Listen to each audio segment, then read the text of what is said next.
आज की बात अब हर शाम सोमवार से शुक्रवार 8:30 बजे से। राहुल गांधी के बर्थडे पर आज कांग्रेस रोजगार मेले का आयोजन कर रही है। तालकटोरा स्टेडियम में सुबह 10 बजे रोजगार मेले में 150 से ज्यादा कंपनियां इसमें शिरकत करेंगी और इंटरव्यू के बाद सेलेक्ट होने वाले उम्मीदवारों को ऑन द स्पॉट ऑफर भी दिया जाएगा। और इसके साथ ही हम आपको बताएंगे कि आज एक बड़ी खबर आ रही है इंटरनेशनल एरिना से, क्योंकि भारत ने इंटरनेशनल मंच पर पाकिस्तान को मुंहतोड़ जवाब दिया है और मुद्दा था कश्मीर और आतंकवाद का, जिसको लेकर भारत ने दुनिया के सामने यूएन में पाकिस्तान के चेहरे से नकाब हटा दी। यूएन यानी कि संयुक्त राष्ट्र में भारत ने पाकिस्तान को कड़ी फटकार लगाई है और भारत की राजनयिक अनुपमा सिंह ने पाकिस्तान के झूठे आरोपों का मुंहतोड़ जवाब दिया है और पीओके खाली करने के लिए चेताया है। उन्होंने ये भी कहा कि पाकिस्तान और इस्लामिक सहयोग संगठन अपनी भूमिका का गलत इस्तेमाल कर रहे हैं और भारत पर गलत आरोप लगा रहे हैं, जिसे भारत सिरे से खारिज करता है।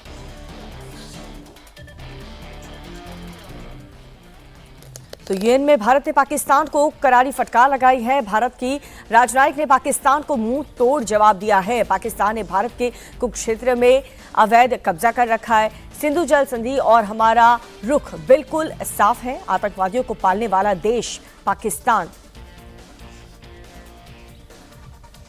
To exercise its right of reply in response to references made to it by Pakistan and the OIC. We categorically reject the baseless and malicious allegations made by Pakistan. We also categorically reject the references to JNK made by the OIC. Pakistan's propaganda is designed to mask its domestic failures and support for terrorism. Its misuse of the OIC coordinator's role only reinforces this deception. We have no desire to dignify such propaganda. However, we would like to make a few points. अब जम्मू और कश्मीर को लेकर के अनुपमा सिंह ने यह कहा कि वो भारत का अटूट हिस्सा था और रहेगा। हालांकि उन्होंने ये साफ साफ कहा कि पाकिस्तान को पीओके यानी कि पाकिस्तान अधिकृत कश्मीर खाली करना चाहिए, क्योंकि उसने भारत की जमीन पर अवैध कब्जा कर रखा है। Jammu and Kashmir was, is and will always remain an integral and inalienable part of India. The only unresolved issue is Pakistan's illegal occupation of Indian territories and their return. Mr. Vice President, Pakistan's propaganda cannot obscure the reality of repression in Pakistan-occupied Jammu and Kashmir. The ongoing tragedy in Rawalakot, the killing of hundreds of civilians and the brutal crackdown across Pakistan-occupied Jammu and Kashmir are the predictable outcome of a system built on forcible occupation and sustained through repression.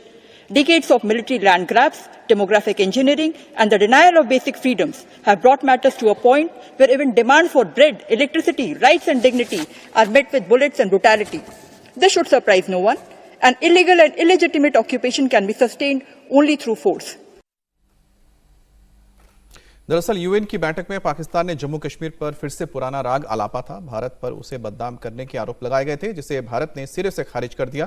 Bharat की राजनयिक ने कहा कि पाकिस्तान के रक्षा मंत्री आतंकवादियों को पालते हैं और फिर भी पाकिस्तान खुद को आतंकवाद का शिकार बताता है।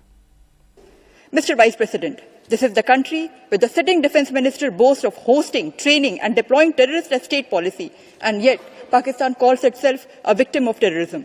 Indeed, a paradox which only Pakistan could sustain. It is a living example of a Frankenstein state which is shocked when its own monster bites back.